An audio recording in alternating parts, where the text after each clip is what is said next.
Hello there! Now we're going to do another classic calculus problem. A piece of cardboard is 1 meter by 1/2 meter. A square is to be cut from each corner and the sides folded up to make an open top box. What side length for the squares will give the maximum possible volume? Again, we want to start the same way we always do. You get out your markers and you draw a picture. All right, so we've got a box. We've got a cardboard box, and it's 1/2 meter.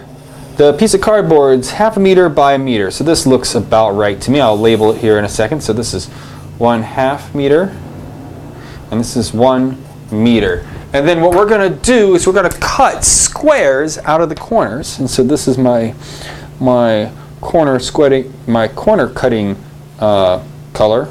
Here we go. X, X, X, X, X, X, X, X. And we're cutting these pieces out. And then what we'll do is we'll fold the box up in a second. Now you can't be working without purpose. You have to determine your goal. All right, let's look at the picture again. Now, we want to maximize volume. So let's write a formula for volume. Volume is equal to width times length times height. All right, and from our picture, we can see that volume is equal to, well, let's see, the width. Well, that's going to be 1/2 minus 2x. So it's 1/2 minus 2x. And now the length is going to be 1 minus 2x. And the height is just going to be x. And so this is an equation for the volume.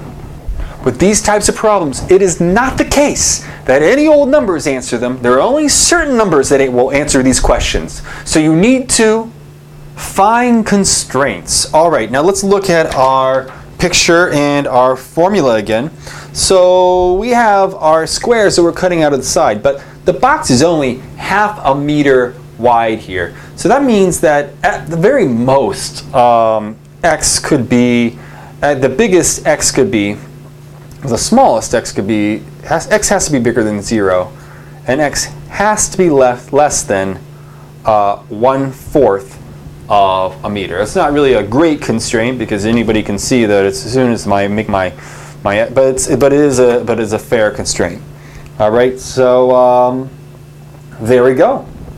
Finally, this is a calculus class, so we should use calculus to find the extreme values. All right, so here's our equation for the volume. And the first thing I want to do is I want to expand this out, because if I expand it out, the derivative is going to be easier to take. So let's go ahead and expand this out. So here I have v, and let's see. V is equal to, well, if I use the distributive property on this, I get 1/2 minus 2x minus x plus 4x squared all times x. And then v is equal to 1/2 minus 3x plus 4x squared all times x. And now v is equal to x over 2 minus 3x squared plus 4x cubed.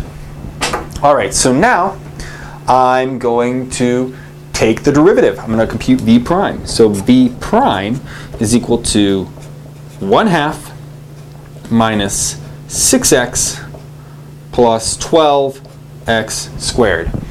And if I'm going to use calculus to try to find the maxes and mins, the first thing I might want to do is find the critical values. Okay, so the critical points. Let's see. I'll use the quadratic formula. The quadratic formula says that x, if this is going to equal 0, then x had better be 6 plus or minus the square root of this term squared, 36, minus 4 times 1/2 times 12, all over 2 times 12, which is 24. Okay. So now I need to figure out what this is equal to. No problem. We'll make a little line here, and I'll say, well, 4 times 1/2 is 2. So this is 36 minus 2 times 12, which is, since 12 times, this is 12. So this is going to be 6.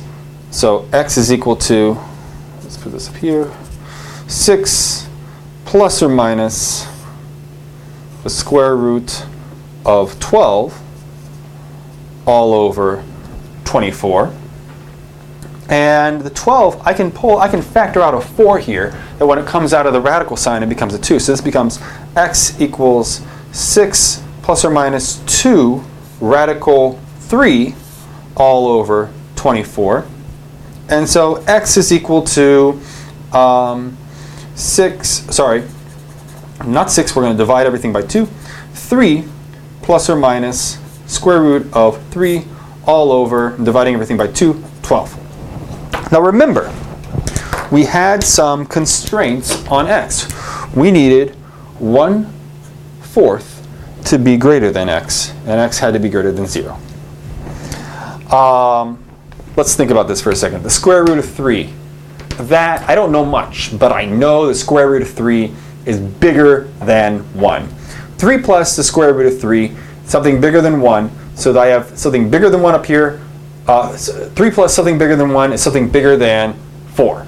So I have something bigger than 4 in the numerator. Something bigger than 4 in the numerator divided by 12 is going to be something bigger than 1/4. So the only possible answer I have here is x is equal to 3 minus the square root of 3 over 12.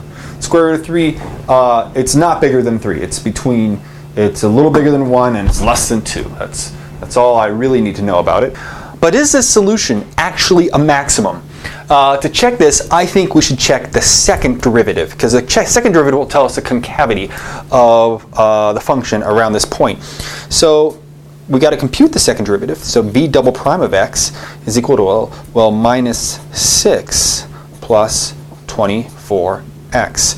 All right, so now we plug in our solution here, and we check out, let's see, negative 6 plus 24 times 3 minus the square root of 3 all over 12.